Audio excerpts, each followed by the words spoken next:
Hi, my dear students and my dear friends and my dear followers. I am once again back, and as you know, we are discussing paper 1. তাই paper 1-এর আজকের আলোচনায় আমরা reasoning and aptitude অর্থাৎ mathematical reasoning and অ্যাপটিটিউডের তৃতীয় part নিয়ে এসেছি তোমাদের সামনে। ইতিমধ্যে আমরা আলফাবেট সিরিজ, নাম্বার সিরিজ নিয়ে আলোচনা করে নিয়েছি।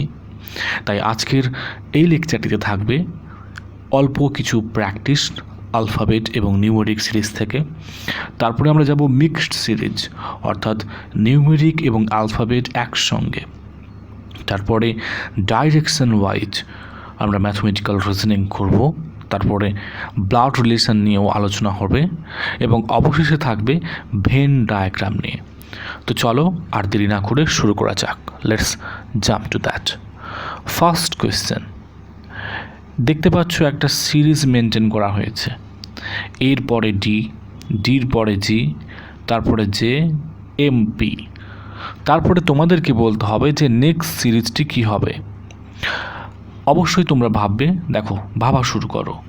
এ হচ্ছে আমরা জানি 1, এবারে ডি কত, বি 2, সি 3, ডি হচ্ছে 4। এবারে জি আসছে, ডির পর ডি যদি 4 হয়, ই হচ্ছে 5, এফ হচ্ছে 6, তাই না? তাহলে ই এফ 6 হলো এবং জি হচ্ছে 7। এরপরে জির পরে দেখো, জি যদি 7 হয় তাহলে এইচ হচ্ছে 8, আই হচ্ছে 9 আর জি হচ্ছে 10। ও সরি, এটা 10 হবে।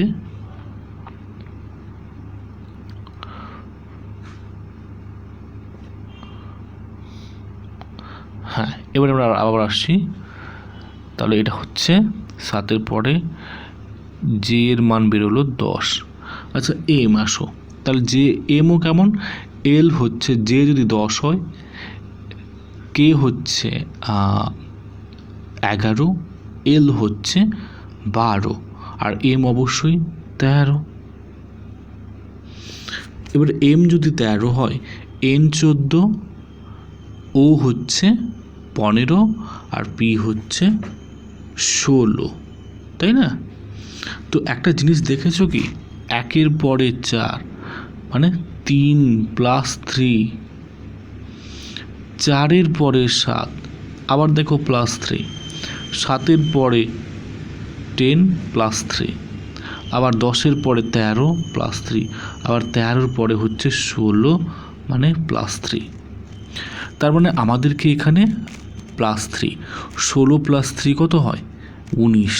তার মানে 19 নম্বর অ্যালফাবেটটি আমাদের এখানে অ্যান্সার হবে। 16 যদি পি হয় তাহলে কিউ হচ্ছে 17, আর হচ্ছে 18, এস হচ্ছে 19। তাই আমাদের এখানে নেক্সট অ্যান্সারে এই যে ফাঁকা ঘরে হবে এস, এস হচ্ছে অ্যান্সার। আশা করি ক্লিয়ারলি বুঝেছো কী করে হলো। না বুঝতে পারলে রিওয়াইন্ড করে আবার দেখতে পারো। চলো নেক্সট এক্সাম্পল। এরপরে বলেছে এ, এ, সি, এফ, ই, কে, জি, পি। আচ্ছা এ তো 1 নম্বরে থাকে, এও 1, এও 1। তারপরে সি হচ্ছে 3, এফ হচ্ছে 5, ই হচ্ছে 4। তো এটা কোন ধরনের সিরিজ ধরতে পারছো কি না? তো যখন দেখবে এইরকম মনে হচ্ছে তখন দুটো উপায় আছে। প্রথম হচ্ছে প্রত্যেকটা নাম্বার বার করা, দ্বিতীয় হচ্ছে যে দুটো ভাগে ভাগ করে নেওয়া। অনেক সময় কি করা হয়, স্কিপ করে করে করা হয়ে থাকে। তার মানে এ থেকে সিতে, সি থেকে ইতে, ই থেকে জিতে। ঠিক একই রকমভাবে এ থেকে এফে, এফ থেকে কেতে, এরকম এক একটা ঘর দিয়ে বাদ করে করা হয়। তার মানে আমাদেরকে এই সিরিজটা বার না করলে হবে, এই নিচের সিরিজটা। কারণ দেখতে পাচ্ছি যে এই সিরিজটা উপরের সিরিজটা বার করতে হবে, কারণ জির পরে একটা ঘর বাদ দিয়ে এটা কি হবে আমাদের এটা হচ্ছে অ্যাকচুয়ালি জানার বিষয়। ঠিক আছে, তো দেখা যাক সেই উপরের সিরিজটাকে আমাদেরকে বার করতে হবে। চলো লেটস আমরা বার করে ফেলি। জাস্ট একটু ওয়েট করো, আমি একটু মুছে নিই জিনিসটাকে। ওকে ওকে ওকে, চলো লেটস জাম্প। দেখো এ হচ্ছে 1, এর মান হচ্ছে 1, সি এর মান কত 3, কারণ এ হচ্ছে 1, বি হচ্ছে 2, সি হচ্ছে 3। ই কত সি ডি ই অফকোর্স 5, জি কত ই যদি 5 হয়, এফ হচ্ছে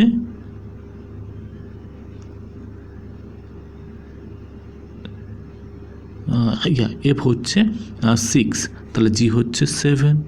তাহলে দেখছি কি 1-এর পরে 3 মানে 2 ঘর করে এগিয়েছে, +2, 3-এর পরে 5 +2, 5-এর পরে 7 +2, তার মানে জির পরে যে সংখ্যাটি হবে সেটি অবশ্যই 9 হবে, তাই না, +2। তাই 9 নম্বর যে অ্যালফাবেট সেটি কি হবে, তাহলে জি যদি 7 হয়, তারপরে এইচ হচ্ছে 8, আই হচ্ছে আমাদের অ্যান্সার, আই হচ্ছে 9। তার মানে আমাদের এই যে অ্যান্সারটি হবে কত এখানে আই, কারণ 9 নাম্বারে হচ্ছে আই। দেখে নেওয়া যাক A1 B2 C3 D4 E5 F6 G7 H8 I9। Correct answer বোঝা গেছে? আশা করি বুঝতে পেরেছো। চলো নেক্সটে যাই। এরপরে এক্সাম্পল একটু ডিফারেন্ট। এখানে ড্যাশ দিয়েছে, একটা নয়, দুটো নয়, 3টি। তো এইগুলো হচ্ছে দেখে মনে হবে খুব কঠিন, কিন্তু আদৌ এরকম কিছু নয়। এখানে কিছু একটা অর্ডার মেনটেন করেছে। আচ্ছা, এ মাঝখানে কি বসালে বা কি মেনটেন করলে বি হয়েছে, বা কোন সিরিজে গেছে? সাধারণত এখানে আমরা দেখতে পাচ্ছি যেটা কমন সেটা হচ্ছে দুটোই অ্যালফাবেট। এখানে এ বি, এই এ বি নিয়েই হচ্ছে কাজ, অর্থাৎ এখানে আদার কোনো অ্যালফাবেটের ব্যবহার হয়নি। তাই এক্ষেত্রে সবথেকে সহজ আমাদেরকে প্রত্যেকটা শব্দ মিলিয়ে দেখতে হবে কোনটি কটি রয়েছে। এখানে এ দেখতে পাচ্ছি 3টি রয়েছে, বি দেখতে পাচ্ছি 4টি রয়েছে, তাই না? তারপরে 4 3 7, মানে বি 4টি, এ 3টি, 4 3 7, আরও 3টি ঘর বাকি আছে। তাই যদি ইকুয়াল ধরি, যদি 5টি 5টি করে করতে হয়, তাহলে 10 হবে, বি 5টি, এ 5টি, তাই না? তো শুধু এটা করলে কি হবে? না, হবে না। আমাদেরকে দেখতে হবে কোন রিলেশানে এরা রয়েছে। দুটো করে যদি আমরা রিলেশান দেখি, মানে দুটো অ্যালফাবেট, মানে এই এ আর ড্যাশের পরে একটা, বি আর ড্যাশের পরে একটা, বির পরে এই ড্যাশটাকে নিয়ে একটা, এটাকে নিয়ে এবং এটা। দেখো প্রত্যেকটাতে আমরা যদি দেখি, যদি এই কম্বিনেশানটা দেখি, ঠিক আছে, বি এ মানে এখানে দুটো করে অ্যালফাবেট আছে। তো এবারে এখানে একটা কি দরকার? প্রথমটাতে এখানে মনে হচ্ছে একটা বি দরকার, তাই নেই তো হবে, বি এ থাকবে। এখানে দেখো বি রয়েছে, তার মানে এখানে এ দরকার। এবার এখানে অলরেডি বি রয়েছে, তার মানে এখানেও এ দরকার, তাই না? তো তাহলে আমার এখানে অ্যান্সারটা হবে, দাঁড়ালো কি হবে, এ বি, তারপরে এটা গেল, বি এ অলরেডি রয়েছে, আবার একটা বি এ নিলাম, বি এ অলরেডি রয়েছে, এখানে ড্যাশ রয়েছে, তাই এখানে আমাকে এ নিতে হয়েছে, এ বি। তার মানে যখন অপশানগুলি থাকবে তাহলে তার মধ্যে আমাদের লিখতে হবে বি, তারপরে রয়েছে এ, তারপরে এ, অর্থাৎ অ্যান্সারটা হবে বি এ এ। যদি অপশান থাকতো তাহলে হয়তো মিলে যেত। কিন্তু এখানে যেহেতু অপশন নেই এরকম করে করতে হবে। বোঝা গেছে? চলো নেক্সট এক্সাম্পল। এরপরে আবার একটি সেই সাজানো, সেই মেন্টালি একটু ভাবতে হবে। এবার এখানে দেখো, এখানে কটি লেটার রয়েছে, এখানে মূলত পি রয়েছে, আর রয়েছে, কিউ রয়েছে, তাছাড়া আর কিছু দেখতে পাচ্ছি না। এবার টোটাল অ্যালফাবেট কটি দেখে নিই। পি ড্যাশটা কেউ নেব, কারণ না হলে টোটালটা বোঝা যাবে না। পি ড্যাশ আর 3টা, কিউ ড্যাশ পি 3টা 6টা, আর কিউ ড্যাশ 9টি, পি ড্যাশ কিউ 12। অর্থাৎ টোটাল আমার এখানে অ্যালফাবেট রয়েছে টোটাল 12, কারণ ড্যাশ সমেত 12টা দেখতে পাচ্ছি। এবার দেখি পি কটি রয়েছে। পি 1 2 3, তাই তো 1 2 3। আচ্ছা, পি যদি 3 হয়, আমাদের তো 3টি অ্যালফাবেট, তার মানে একটা দরকার এক্সট্রা, কারণ 4 3 12 হয় না, তার মানে আমরা একটা যেখানে একটা পি বসবে। এবার আর আসি, দেখতে পাচ্ছি আর কিন্তু 2টো রয়েছে, তাই না? পি যদি 3টে হচ্ছে, তাহলে আর কটি দেখে নিই। আর হচ্ছে 2টো, তার মানে আর আরও 2টো লাগবে। এবারে কিউ দেখা যাক, কিউ কটি রয়েছে। কিউ দেখতে পাচ্ছি 1 2 3, তার মানে 3টি রয়েছে, আরও একটি প্রয়োজন। এবারে হিসেব মতো মেলাও, তো আমরা দেখতে পাচ্ছি যে 3টি করে রো হচ্ছে, মানে পি ড্যাশ আর এটা একটা, আর কিউ ড্যাশ দেখো এবারে 4টে হয়ে গেল। তাহলে পির পরে এখানে পি আর আর রয়েছে অলরেডি এই সিরিজটাতে, তার মানে এখানে কিসের প্রয়োজন? কিউ এর প্রয়োজন। প্রথম ড্যাশে কিউ এর প্রয়োজন। চলো সেকেন্ডে কিউ রয়েছে আর পি রয়েছে, তাহলে এখানে আর এর প্রয়োজন। তারপর দেখো আর কিউ রয়েছে, এখানে কিসের প্রয়োজন? পি এর প্রয়োজন। তারপরে পি আছে, কিউ আছে, তাহলে এখানে কিসের প্রয়োজন? আর এর প্রয়োজন। দেখো আর কটি দরকার ছিল? 2টি দরকার ছিল, 2টি হয়েছে, 1 2 হয়েছে। পি কটা দরকার ছিল? 1টি দরকার ছিল, 1টি হয়েছে, এই যে 1টি হয়েছে। কিউ কটা দরকার ছিল? 1টি হয়েছে, তাই না? বুঝতে পেরেছো? অবশ্যই, আশা করি বুঝতে পারছো। চলো, যদি না বুঝতে পারো কমেন্ট বক্সে জানাও, আমি আবার বোঝাবো। আর যদি না হয় আর একবার লক্ষ্য করো, আর একবার রিওয়াইন্ড করে দেখবে অবশ্যই, যদি কোথাও বুঝতে অসুবিধা হয়েছে। Next example.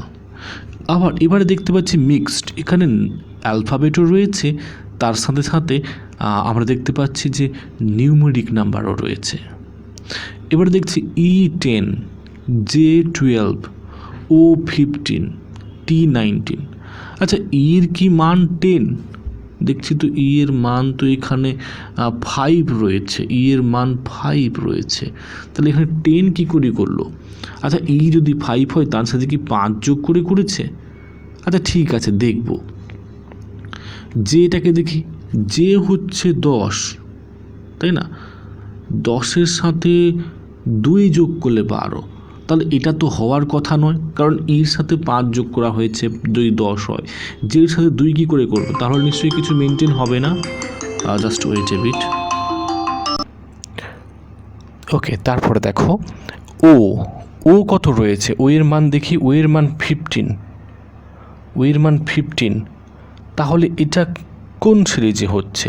ও তো 15 রেখেছে, বাকিগুলো কেন করেনি? তার মানে এটা কোন সিরিজে হতে পারে? খুবই কনফিউজিং লাগছে, তাই না? ওকে, চলো কন্টিনিউ, আমরা দেখি কতদূর যেতে পারে। দেখি টি এর মান রয়েছে 20, তাই না? কিন্তু এখানে দেখছি আবার 19 করেছে।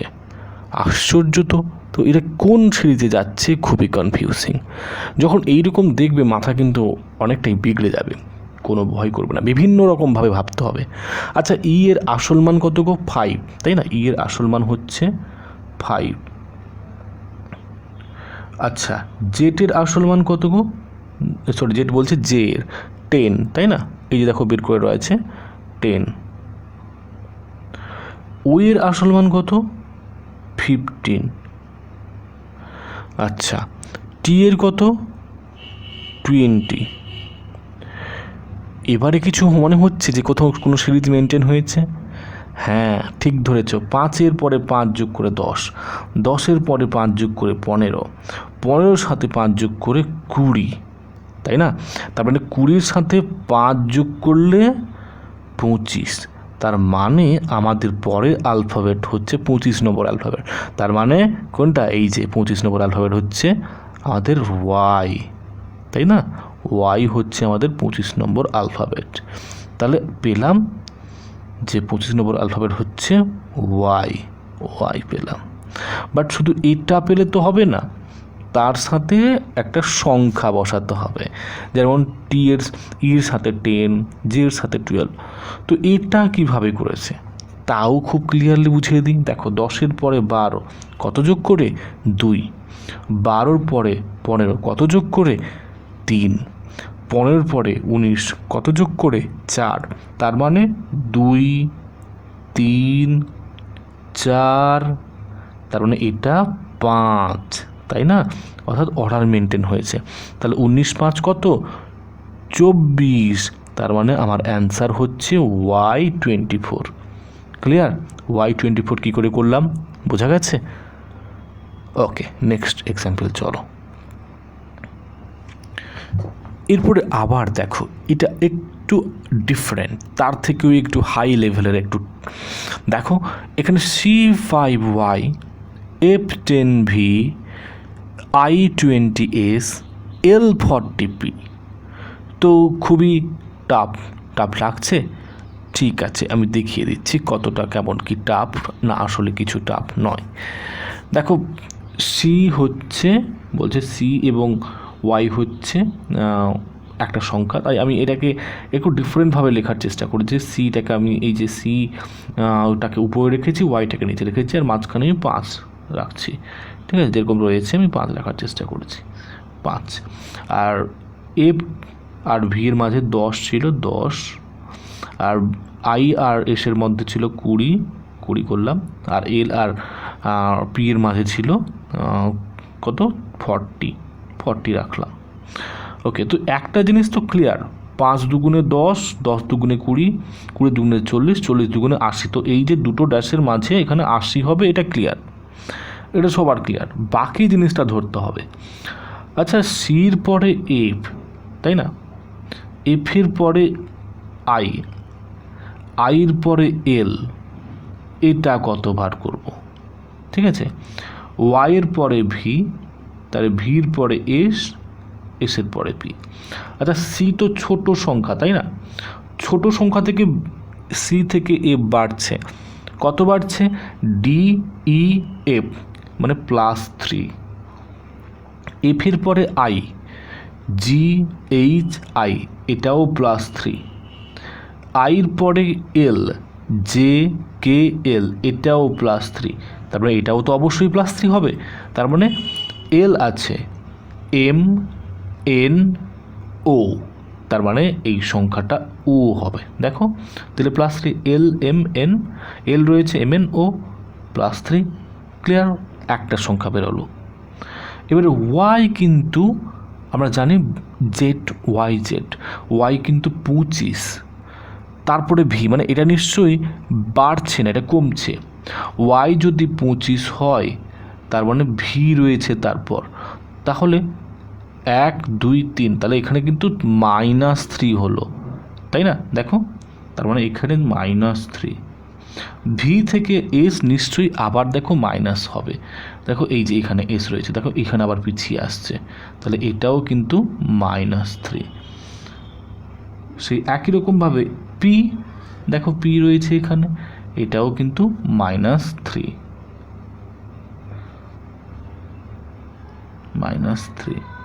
এবারে পি থেকে -3 করলে অ্যান্সার হবে এম, তাই না? এম হচ্ছে পিছিয়ে তার থেকে, পি থেকে ও এন এম, তার মানে এখানে অ্যান্সার হচ্ছে এম। তার মানে আমাদের অ্যান্সারটা গিয়ে দাঁড়ালো O80 M। কারো কি বুঝতে অসুবিধা হলো?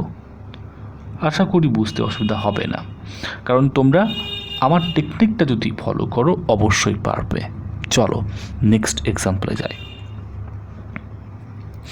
এবারে একটু ডিফারেন্ট, ডাইরেকশন ওয়াইজ, অর্থাৎ আমরা জানি ডাইরেকশন যেমন হচ্ছে এই যেরকম করে থাকি, একটা কেন্দ্র থাকবে, তারপরে যেরকম এটা যদি নর্থ হয়, এটা সাউথ, এটা ইস্ট, এটা ওয়েস্ট। ঠিক করলাম তো? না, একটা জিনিস গন্ডগোল করলাম, যেটা হচ্ছে ওয়েস্ট আর ইস্টের ডাইরেকশনটা আমরা ভুল করেছি। আসলে এখানে আমরা ভুলটা করেছি, যেটা হচ্ছে এটা হচ্ছে ইস্ট আর এটা হচ্ছে ওয়েস্ট। এবারে আবার এটাও হয়ে থাকে কোনাকুনিও হয়ে থাকে। যখন এই জায়গায় উপরের অংশটা থাকবে, এই অংশটা মানে এটা হচ্ছে এই পার্টটা, এটা হচ্ছে NE মানে নর্থ ইস্ট। আবার এই জায়গাটা যেরকম আমরা দেখতে পাচ্ছি, এটা হচ্ছে নর্থ ওয়েস্ট। আর আবার এই জায়গাটা যেটা দেখতে পাচ্ছি, এই যে অংশটা এইটুকু, এটা হচ্ছে সাউথ ওয়েস্ট। ঠিক একই রকমভাবে এটা সাউথ ইস্ট। বোঝা গেছে? এটা হচ্ছে উত্তর, এটা হচ্ছে দক্ষিণ, এটা হচ্ছে পূর্ব, এটা হচ্ছে পশ্চিম।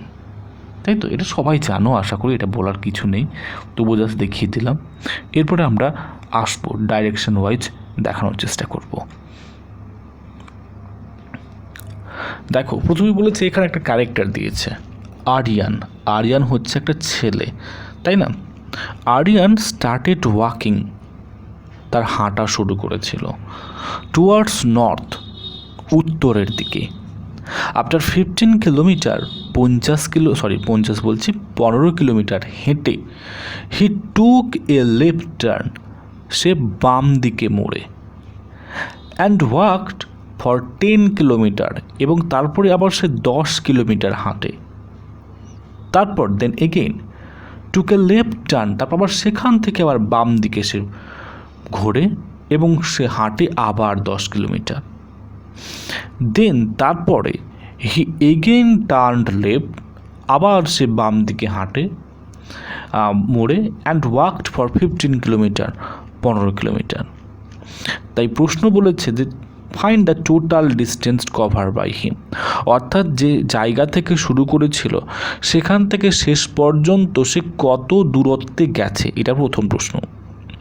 দ্বিতীয় প্রশ্ন বলেছে in which direction is he travelling now, অর্থাৎ বর্তমানে সে কোন দিকে সে এখন যাচ্ছে। তৃতীয় প্রশ্ন what is his direction with respect to the starting point, অর্থাৎ শুরু জায়গা থেকে সে কোন দিকে বর্তমান রয়েছে, তার স্টার্টিং পয়েন্ট থেকে কোন দিকে বর্তমান রয়েছে। ওকে, ক্লিয়ার? আসলে ক্লিয়ার তো হলে হবে না, আমাদেরকে বুঝতে হবে, ভালো করে অ্যান্সার বার করতে হবে। আচ্ছা, আরিয়ানটাকে আমি ধরলাম, মানে আরিয়ান ছেলেটাকে আমি ধরলাম। ওকে, তো আরিয়ান মনে করো এই পয়েন্ট থেকে শুরু করেছে নর্থ মানে উপরের দিকে, নর্থের দিকে এই পর্যন্ত গেছে। আমি এই পর্যন্তটাকে আমি ধরলাম, ঠিক আছে? এটা কত কিলোমিটার গেছে? 15 কিমি গেছে, 15 কিমি। আচ্ছা, তো সেখান থেকে বাম দিকে ঘুরেছে, কারণ বলেছে দেখো টুকে লেফট টার্ন। আচ্ছা, বাম দিকে ঘুরলো, কত ঘুরলো? হেঁটে 10 কিলোমিটার গেছে। তাহলে এই জায়গায় যে পৌঁছালো এটাকে আমি ধরলাম, তাহলে এটা কত গেছে? 10 কিমি, ঠিক আছে? তারপরে বলছে দেন এগেন টুকে লেফট টার্ন, আবার বাম দিকে, তাহলে এখানকার বাম দিক নিশ্চয়ই এদিকে হবে। কত গেছে? 10 কিলোমিটার। আচ্ছা, এদিকে এসেছে কত? এটা পৌঁছে ধরো এখানে আমি যেখানে পৌঁছালো ধরলাম, তাহলে এটা কত পৌঁছালো? হচ্ছে, এটাও হচ্ছে 10 কিমি। আচ্ছা, তারপরে বলছে দেন হি এগেন টার্ন লেফট, আবার বাম দিকে, তো এখানকার বাম দিক এদিক, তাই না? কত গেছে? Walk 15 kilometre. তো এটা হেঁটেছে কত? 15 কিলোমিটার আবার হেঁটেছে। আমি এটাকে ধরলাম, পৌঁছে গেছে যেটাকে, যে জায়গাটাকে ওই যে নতুন শেষ জায়গা, এরপর, কারণ এরপরে আর সে যায়নি কোথাও। তাহলে এটা 15 কিমি। তাহলে আমরা দেখি যে টোটাল প্রথম প্রশ্ন টোটাল সে কত গেছে। তো প্রথমে এ থেকে বি হচ্ছে 15 কিমি, তাই না? তারপরে বি থেকে সি হচ্ছে 10 কিমি, সি থেকে ডি গেছে 10 কিমি, তারপরে ডি থেকে ই গেছে 15। তাহলে কত হলো? 5 5 10-এর 0, হাতে 1 ছিল তাই 2 3 4 5, অর্থাৎ সে টোটাল 50 কিলোমিটার গেছে। তাই প্রথম অ্যান্সার আমার হবে 50। ওকে, প্রথম কোশ্চেনের অ্যান্সার ক্লিয়ার। এবারে আমরা পরবর্তী কোশ্চেন দেখছি যে in which direction is he travelling now. আচ্ছা, যদি এটা কেন্দ্রবিন্দু ধরতাম, কেন্দ্রবিন্দু তো নয় যদিও, এইটা যদি তাহলে এদিকটা হচ্ছিল সাউথ ছিল, এটা ছিল ওয়েস্ট ছিল, এটা ইস্ট ছিল, আর এটা এটা সাউথ নয়, এটা নর্থ ছিল, নর্থ। ওকে, এটা সাউথ ছিল। তাহলে ভাবলাম দক্ষিণ থেকে সে শুরু করেছে, তো গেছে নর্থে, আবার ওয়েস্টে গেছে, কিন্তু অবশেষে যদি আবার এইটা যদি অক্ষ হয়, সেন্ট্রাল অক্ষ, তো তাহলে এটা কোন দিকে হচ্ছে? পূর্ব দিকে হচ্ছে না, ইর দিকে হচ্ছে। তো তাই এটা এই যে অ্যান্সারটা কোন দিকে, সেটা হচ্ছে পূর্ব দিকে, অর্থাৎ ইস্ট। ক্লিয়ার। তারপরে বলছে what is his direction with respect to that starting point, অর্থাৎ শুরু যদি এই অংশ থেকে, সেখান থেকে তার এন্ড পর্যন্ত কোন দিকে যাচ্ছে। আচ্ছা, এটা যদি নর্থ হয়, নর্থ, এটা যদি ইস্ট হয়, এটা যদি ওয়েস্ট হয়, এটা যদি সাউথ হয়, তাহলে এই অংশটা কোন দিকে হচ্ছে? এই যে পার্টিকুলার এই পয়েন্টটা কোন দিকে হচ্ছে? এই পয়েন্টের মধ্যে হচ্ছে না, এই পয়েন্টের মধ্যে হচ্ছে না। তাহলে এটা কি শুধু ইস্ট হবে না সাউথ ইস্ট হবে? অবশ্যই সাউথ ইস্ট হবে। তাই এই অ্যান্সারটা হচ্ছে south east. Clear? South east. বোঝা গেছে? এরপরে নেক্সট কোশ্চেন ব্লাড রিলেশন থেকে। দেখো, পয়েন্টিং টু এ ম্যান, একটা মানুষকে দেখিয়ে সুরেখা বলছে, সুরেখা কি বলছে? সুরেখা হচ্ছে একটা মেয়ে বা character. He is the brother of mother of my father son. তো এখানে তোমাদের যেটা করতে হবে, এটা যদি ভালো করে বোঝার চেষ্টা করো খুব গুলিয়ে যাবে। তাই এরকম না করে একটা বার করবে। একটা হচ্ছে হি বার করবে, হি মানে ওই হচ্ছে ওই পয়েন্টিং টু দ্য ম্যান, তাই না? এবারে ব্রাদারকে বার করতে হবে, এবারে মাদারকে। ওকে, মাই ফাদার সন কী হবে? মাই ফাদার সন কী হবে? আচ্ছা, মাই ফাদার সন মানে সুরেখার বাবার ছেলে কি হবে? নিশ্চয়ই তার ভাই হবে, মানে এই যে ফাদার সন হচ্ছে তার ভাই হবে। তার ভাইয়ের মা, মানে এই যে বলেছে না মা, মাদার, মানে এখানে ভাইয়ের মানে সুরেখারও মায়ে, অর্থাৎ আমি সু দেখলাম এখানে, সু এরও মা হচ্ছে অ্যাকচুয়ালি সেই তার ভাই, মানে মায়ের ভাই। বলেছে না ব্রাদার অফ মাদার, তার ব্রাদার, তার মানে এদের কি হবে? এদের মামা হবে না? তাহলে এখানে এম আঙ্কেল মানে মেটারনাল আঙ্কেল বললাম আর কি, মামা হলো। ওকে, তাহলে ওই ব্যক্তিটি, ওই হি বলেছে, সেই ব্যক্তিটি কে? হি ইজ দ্য ব্রাদার, মানে ওই ব্যক্তিটি হচ্ছে ব্রাদার, মানে এই ব্রাদারটি কার? মায়ের, এই মায়ের। আর সেই মাটা কার? মাই ফাদার্স, অর্থাৎ সুরেখার ছেলের, সুরেখার ভাইয়ের মায়ের ভাই। ঠিক আছে, তারপরে সুরেখারও মায়ের ভাই হবে। তাই বলছে how is the man related to Surekha, তার মানে সেই অর্থে সুরেখার সম্পর্ক কী হবে ওই ব্যক্তিটির সাথে? মেটার্নাল আঙ্কেল যেরকম তার ভাইয়ের সাথে সম্পর্ক। বোঝা গেছে? চলো নেক্সট এক্সাম্পল। বলেছে এখানে একটু আলাদা, এখানে কোনো রিলেশন দেয়নি, বাট এখানে একটা করে দিয়েছে। আচ্ছা, এখানে বলেছে E is wife of A, এর স্ত্রী হচ্ছে E, C is the brother of E, অর্থাৎ ই এর ভাই হচ্ছে সি, আমি এরকম করলে তোমাদের কিন্তু বুঝতে অসুবিধা হবে, তাই সরাসরি যখন এরকম দেখবে খাতা কলমে বসে যাও, এক একটা ক্যারেক্টার আসো। প্রথমে বলেছে ই বলেছে, তাই না? প্রথমে ই লেখো, ই কে এ এর স্ত্রী, অর্থাৎ এ যদি একজন ক্যারেক্টার হয় তার ওয়াইফ হচ্ছে এই ই, তাই আমরা লিখলাম ওয়াইফ। এরপর বলছে C is the brother of E, অর্থাৎ ই এর ভাই হচ্ছে সি, তাহলে ই থেকে একটা রিলেশন বেরোলো, সেটা হচ্ছে সি, সে হচ্ছে ই এর ব্রাদার। আমি যেদিকে তীর চিহ্ন লিখছি তার মানে হচ্ছে তার থেকে সেই ব্যক্তির সম্পর্ক। ক্লিয়ার? এরপর বলেছে B is the mother of A, মানে বি যে ক্যারেক্টারটা আসছে সে হচ্ছে এ এর মা, তাহলে এ থেকে একটা রিলেশন বেরোবে, এ এর মা, এটা হচ্ছে বি, তাহলে এটা হচ্ছে মাদার, MOTH রাখলাম। এবার F is the father in law of E, অর্থাৎ ইর সাথে আরেকটা সম্পর্ক বেরোলো এফের। কার? ইর সাথে সম্পর্ক এফের। এ হচ্ছে শ্বশুর, ই এর শ্বশুর, father in law, okay, father in law. তো এ যদি ই এর ফাদার ইন ল বলেছে, মানে এফ হচ্ছে তাহলে ই এর ফাদার ইন ল, মিলছে তো? এফ পেলাম। তারপরে আসো জি কি বলেছে? G is the mother in law of B, মানে এই বি এর মাদার ইন ল কে হচ্ছে? জি, মাদার ইন ল মানে বি এর শাশুড়ি, মাদার ইন ল। ক্লিয়ার গেল? এরপরে প্রশ্ন, একটা প্রশ্ন বলেছে how is E related to G, আচ্ছা দেখো, আমাদেরকে বার করতে প্রথম যে প্রশ্ন হচ্ছে এইটার সাথে এর সম্পর্ক বার করতে হবে, তাই না? মানে এই জি এর সম্পর্ক। আচ্ছা, ই এর হাজবেন্ড কে গো? এ, তাহলে তার মা কে হবে?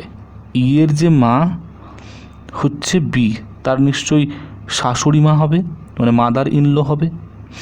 এবারে তার মা, অর্থাৎ মা মানে তার শাশুড়ি, ঠিক আছে? তাহলে সে কি হবে? আচ্ছা, ওইখানে বলেছে তো জি এর সাথে সম্পর্ক, তার মানে জি এর কে হচ্ছে, তাই না? ই ইজ রিলেটেড টু, মানে ই হচ্ছে অ্যাকচুয়ালি জি এর কে, মানে এখান থেকে সম্পর্কটা আসবে এর দিকে, তার মানে হচ্ছে তো সম্পূর্ণ আলাদা হচ্ছে, মানে ডটার, এর মেয়ে যদি হয় ডটার ইনল হতো, তার মেয়ে, কারণ তার মেয়ে না হলে তার যে কী বলে ওটাকে, যে বৌমা, তাই না? বৌমার বৌমা, তাহলে হচ্ছে গ্র্যান্ড ডটার ইনল, তাই না? গ্র্যান্ড ডটার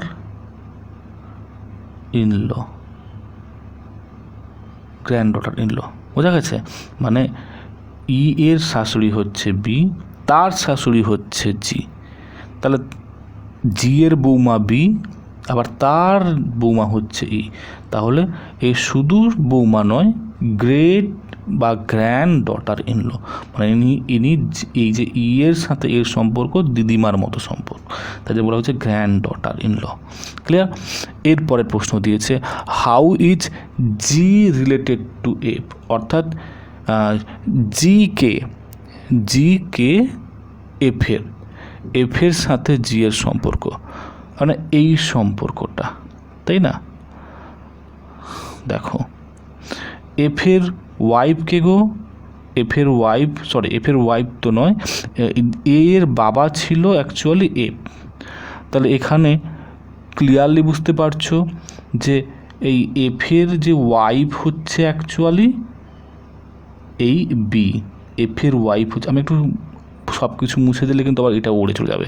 তাহলে এফ যদি ই এর শ্বশুর হয়, ই এর শ্বশুর যদি এফ হয়, তাহলে ই এর হাজব্যান্ড ছিল কি এ এর বাবা নিশ্চয়ই এফ ছিল, তাহলে মা যদি বি হয়, মা যদি বি হয় তাহলে এফ হচ্ছে বাবা। এবারে বি এর শাশুড়ি ছিল জি, বি এর শাশুড়ি ছিল জি, তাহলে এর শাশুড়ি হলে নিশ্চয়ই এফের মা হচ্ছে জি।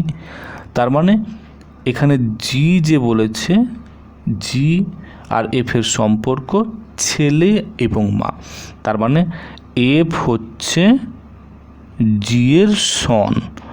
বোঝা গেছে? তার মানে প্রথমটাতে গেল, অ্যান্সার পেলাম গ্র্যান্ড ডটার ইন ল, যেটা হচ্ছে ই, আর এখানে যেখানে যে এফ হচ্ছে জি এর ছেলে। ক্লিয়ার? একটু গোলাচ্ছে তাই না? হোক, রিপিট করো, রিপিট করে দেখো আমি কি বললাম, প্রত্যেকটা পয়েন্টটাকে ধরার চেষ্টা করো, অবশ্যই পারবে। নেক্সট কোশ্চেন চলো। এবারে আছে ভেন ডায়াগ্রাম। এটা অত্যন্ত গুরুত্বপূর্ণ ভেন ডায়াগ্রাম, এটা পরীক্ষায় বারবার আসে, বাকিগুলোও আসে, এটাও আমরা প্রায়শই দেখে থাকি। এটা গুলিয়ে ফেলার মতো, কারণ বলেছে এখানে একটু ভাবতে হয়। আমরা এখানে প্রত্যেকটা ইনগ্রিডিয়েন্ট ধরবো, এখানে অ্যাপেল একটা ইনগ্রিডিয়েন্ট, ফ্রুইট একটা ইনগ্রিডিয়েন্ট ধরবো, এবং প্রত্যেকটাকে সার্কেলের মাধ্যমে বোঝানোর চেষ্টা করবো, কারণ ভেন ডায়াগ্রামটাকে সার্কেলের মাধ্যমে বোঝানো হয়। তো অ্যাপেল হচ্ছে, ধরো মনে করে একটা এই যে সার্কেল করলাম অ্যাপেল, ফ্রুইটটাকে একটা সার্কেল করলাম, সেটাও হচ্ছে একটা সার্কেল। এর ভেন ডায়াগ্রামের মাধ্যমে তোমাকে বোঝাতে হবে কোনটা কার। দেখো অ্যাপেল কিন্তু ফলের মধ্যে, মানে যদি ফল একটা মানে কমন একটা টার্ম হয়, তার মধ্যে একটা জিনিস হচ্ছে অ্যাপেল, তাহলে তোমাকে বোঝাতে হবে এইভাবে, অ্যাপেলটা মাঝে আর বাইরে হচ্ছে এই যে ছকটা, ওইটা হচ্ছে ফ্রুইট। ওকে, তাহলে এটা ক্লিয়ার হলো? তোমাকে এইরকম ছবি দেবে, এটা থেকে তোমাকে একটা কনক্লুশন আনতে হবে, বলতে হবে all apples are fruits. Clear? Next কি আছে? বলেছে সাম স্টুডেন্টস আর গার্লস। দেখো একটা এখানে দুটো ইনগ্রিডিয়েন্ট, স্টুডেন্টস আর গার্ল, তাহলে স্টুডেন্টের জন্য একটা নিলাম, স্টুডেন্ট, এটা স্টুডেন্ট, গোলগুলো খুব সুন্দর হচ্ছে, গার্লসগুলো ধরো একটা, এটা স্টুডেন্ট, আচ্ছা আচ্ছা গার্ল। এবারে দেখো বলেছে সাম স্টুডেন্টস, মানে স্টুডেন্ট অনেকজন আছে, তার মধ্যে কিছু স্টুডেন্ট হচ্ছে মেয়েরা, তাহলে স্টুডেন্ট যদি বিশাল বড় অক্ষ হলো, এটা হচ্ছে কি হচ্ছে স্টুডেন্ট। ওকে, তার মধ্যে বলেছে গার্ল হচ্ছে সাম, তার মানে গার্লও অনেকজন আছে, কিন্তু তার মধ্যে অল্প কিছু হচ্ছে, মানে মেয়েদের মধ্যে, গার্লসদের মধ্যে অল্প কিছু হচ্ছে স্টুডেন্ট। তাহলে এইখানে বোঝালো না, স্টুডেন্ট হচ্ছে এই গোটাটা, ঠিক আছে, তার মধ্যে এই অংশটা হচ্ছে সাম, মানে কিছুটা। বোঝা গেছে? তার মানে তোমাদেরকে বুঝতে হবে, যখন এইরকম একটা ভেন ডায়াগ্রাম দেয়, তোমাদেরকে বুঝে নিতে হবে যে সাম গার্লস আর স্টুডেন্টস, বা sorry some students are girl. Clear? Next, no cat is dog, অর্থাৎ এখানে দুটো আছে, ক্যাট এবং ডগ, ক্যাট ডগ। তো আমরা এই ভেন ডায়াগ্রামটা এইভাবে বুঝতে পারলাম কি করে, যে দুটোকে এরকম আলাদা আলাদাই রাখা হয়েছে, অর্থাৎ এখানে ক্যাট তো ক্যাট আর ডগ তো ডগ, মানে এখানে কেউ কারোর সাথে যুক্ত নয়, তার মানে no cat is dog. Clear? এখানে কেউ জুড়ে নেই বা কারোর অংশ নেই। তারপর নেক্সট চলো, ভেজিটেবল, পটেটো, ইটেবল। এখানে তিনটে রয়েছে, ভেজিটেবল, পটেটো, ইটেবল। এই ডায়াগ্রামটা যদি আঁকি, আচ্ছা পটেটো হচ্ছে আলু, আচ্ছা পটেটো তো একটা সবজি তাই না, সবজি, তাই পটেটোর আন্ডারে থাকছে কে, ভেজিটেবলের আন্ডারে থাকছে পটেটো। আচ্ছা ভেজিটেবলকে খাওয়া যায় তো, তার মানে ইটেবলটা হচ্ছে সব থেকে বাইরে।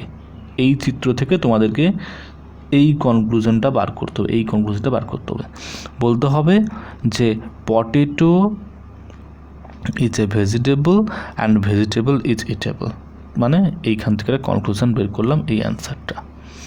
নেক্সট, এবার দেখো ফ্রুইটস, ম্যাঙ্গো, লেন্টেল। এখানে তিনটা রয়েছে, ফ্রুটস, ম্যাঙ্গো, লেন্টিল। দেখো ফ্রুইটস মধ্যে কি পড়ে? ম্যাঙ্গো। তার মানে ম্যাঙ্গো ছোট, ম্যাঙ্গো। তার এটা ম্যাঙ্গো একটা ফ্রুইট, তার মধ্যে এটা বড় সার্কেল হচ্ছে ফ্রুইট। এবারে লেন্টিল আসো। লেন্টিল হচ্ছে মসুর। এটা কি সবজি না ফল? অবশ্যই সবজি। তার মানে লেন্টিল কিন্তু এর মধ্যে যুক্ত হবে না, লেন্টিল কিন্তু আলাদা থাকবে। কারণ আমরা এই ছকটা দেখে কি এই কনক্লুশনটা বার করতে পারি না? বলতে পারি না যে mangoes, all mangoes are fruits but lentil is a vegetable, it is not a fruit.